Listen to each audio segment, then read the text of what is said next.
sebagai konten kreator tuh gak bisa ngasal ya. Pasti ada strateginya, terutama buat biar Buat apa coba? Buat ini endorse. lambung. Lambungnya dalam waktu 2 bulan tuh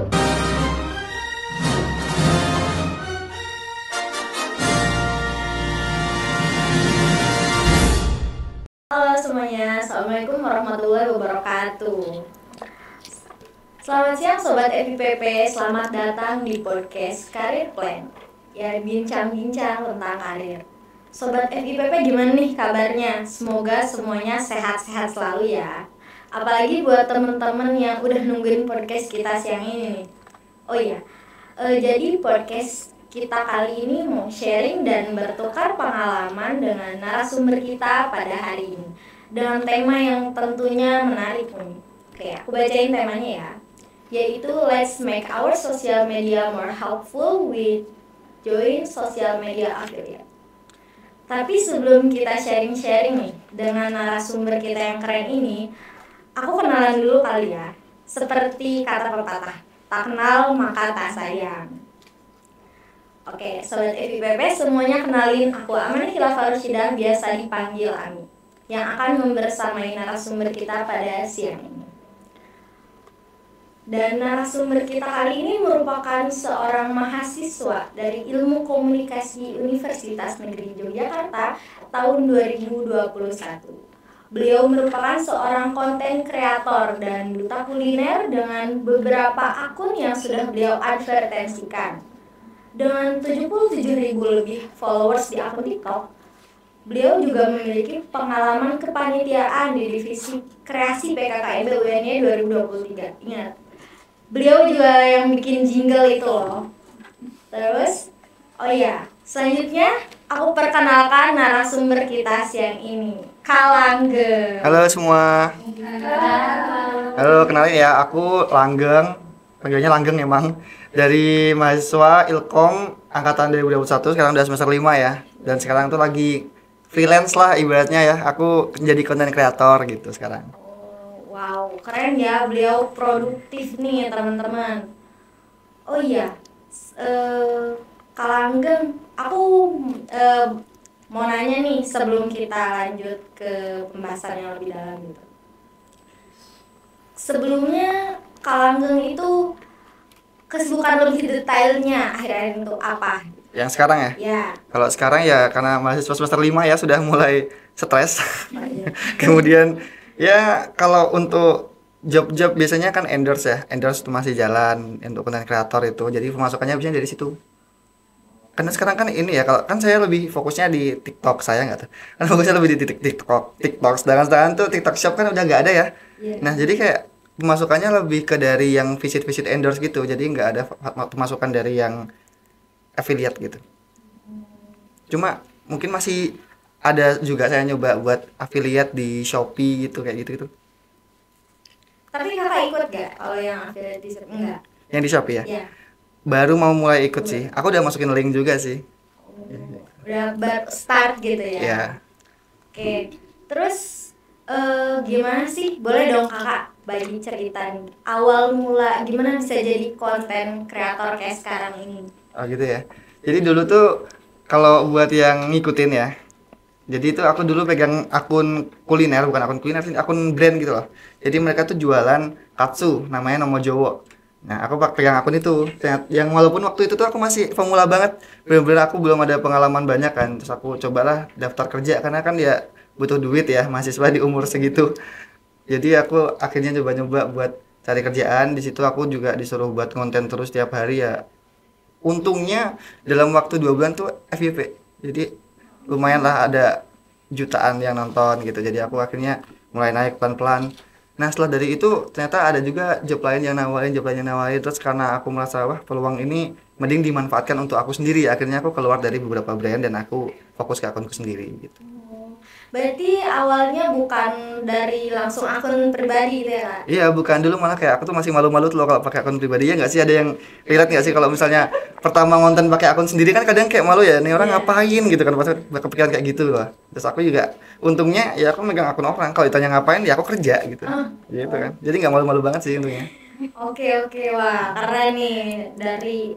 akun orang lain dulu malah ya. Iya. Kayak langsung baru ke akun sendiri. Kayak gitu ya Kak.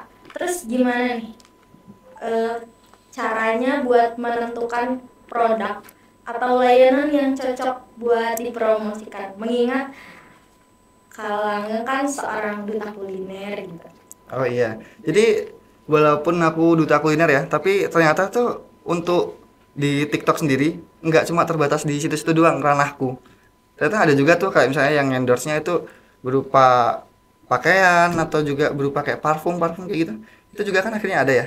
Dan karena aku udah dikasih kerjaan itu diwajibkan untuk masukkan ke TikTok Shop keranjang kuning gitu kan, ya mau nggak mau akhirnya aku affiliate itu. Nah cuma kalau misalnya emang mau yang lebih cocok lagi ya disesuaikan sama akun sendiri sih emang ya. Kalau misalnya aku kuliner ya beberapa aku ada makanan juga aku masukin karena emang aku kan duta kuliner ya. Cuma kalau misalnya kalian fokusnya di fashion atau fokusnya di hal-hal lain ya disesuaikan aja, tinggal ngikutin pasar kalian aja gitu.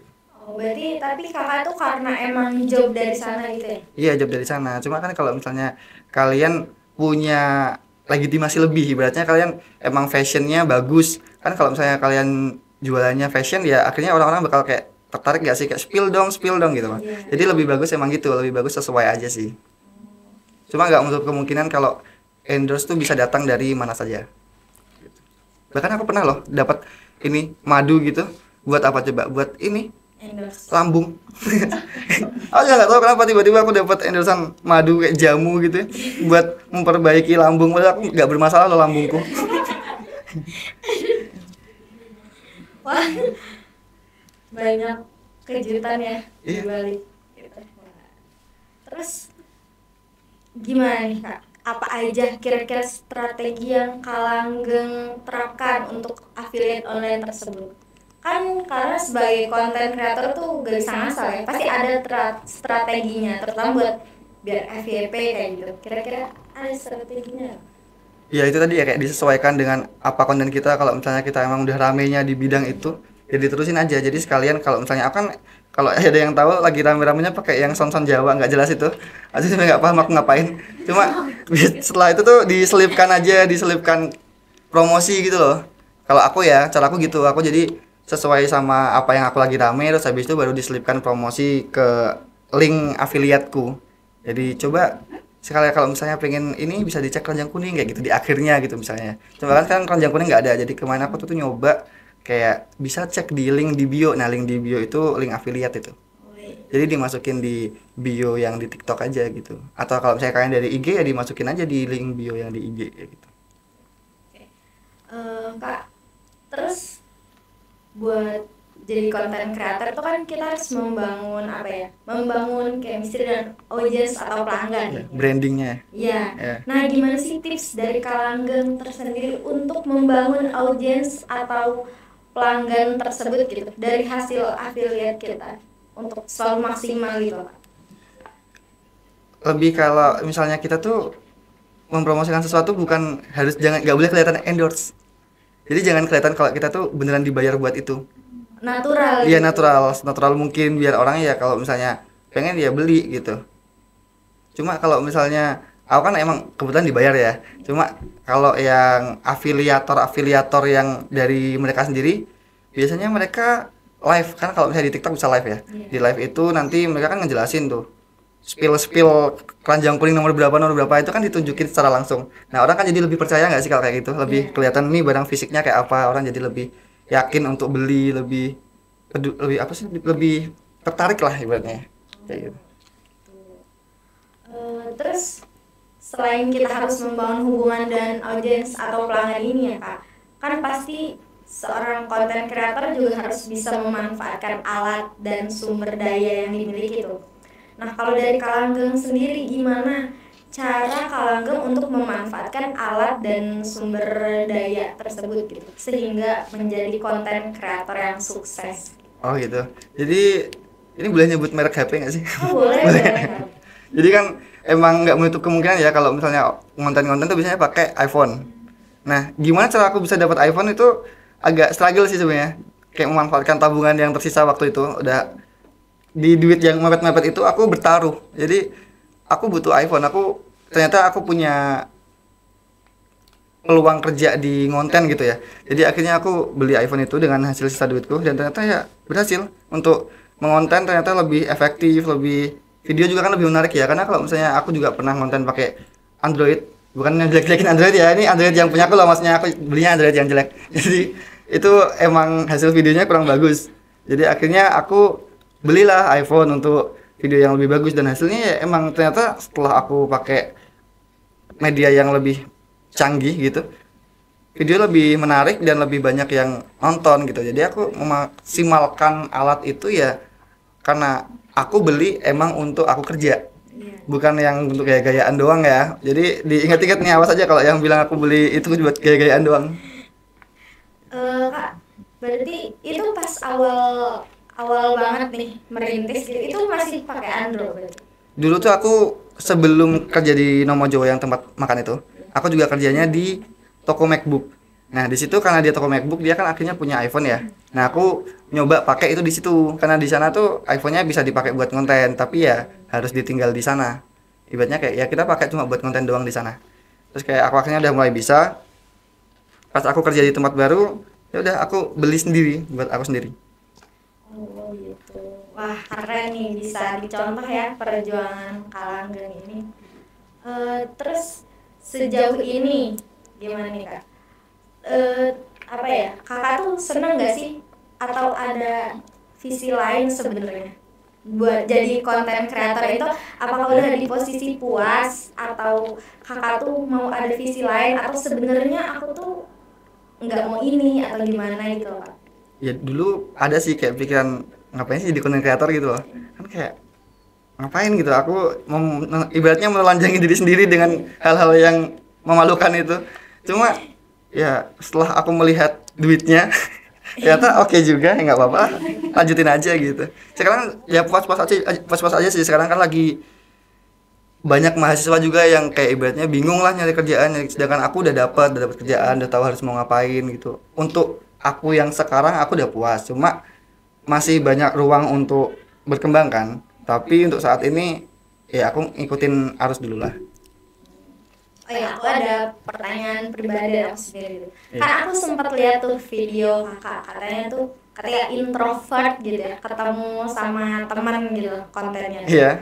Nah, itu apa Kakak introvert ataukah ekstrovert, dan apa hubungannya, maksudnya ada keterkaitan nggak dengan pekerjaan ini? Kan pekerjaan itu apa ya, berhubungan dengan halayak ramai ya. Iya, sangat banyak gitu. manusia. Nah, itu tuh ngaruh gak sih sama kepribadian introvert atau ekstrovert kita? Sebenarnya ngaruh banget sih. Aku tuh sebenarnya bukan introvert atau ekstrovert, gak tahu sih aku sebenarnya aku apa. Cuma kayak mudian gitu loh. Kadang tuh bisa tiba-tiba aku pengen diam, kadang tiba-tiba aku pengen rame.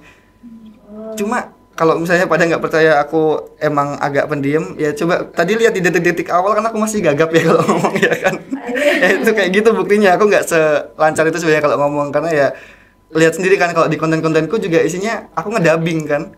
Kayak aku ngedabing suara-suara orang, karena kalau aku pakai suara aku sendiri sebenarnya kayak agak takut gitu loh, kayak agak malu gitu. Bahkan aku pernah kan kayak di Binto Kopi, kalian tahu? Itu aku disuruh ngonten di depan situ di kasirnya, sedangkan itu lagi banyak banget orang. Cuma itu karena aku bantuin temanku kan, namanya Mas Abdur kalau ada yang tahu. Nah itu aku bantuin dia buat ngonten, ya aku karena dibayar dia dan dia juga mendukung aku buat ayo jangan malu gitu. Akhirnya ya aku nggak malu. Cuma tetap aja sih kalau misalnya pas lagi enggak mood gitu, kadang kalau rame ya udah dah nggak usah banyak yang explore banget gitu loh. Ya ini jelek ya, ini nggak profesional sih. Cuma harusnya kalau misalnya sebagai content creator ya emang harus profesional dan harus bisa ketemu banyak orang, walaupun kalau pas pulang langsung capek ya habis ketemu banyak orang gitu. Berarti lebih ke tergantung suasana gitu ya. Iya.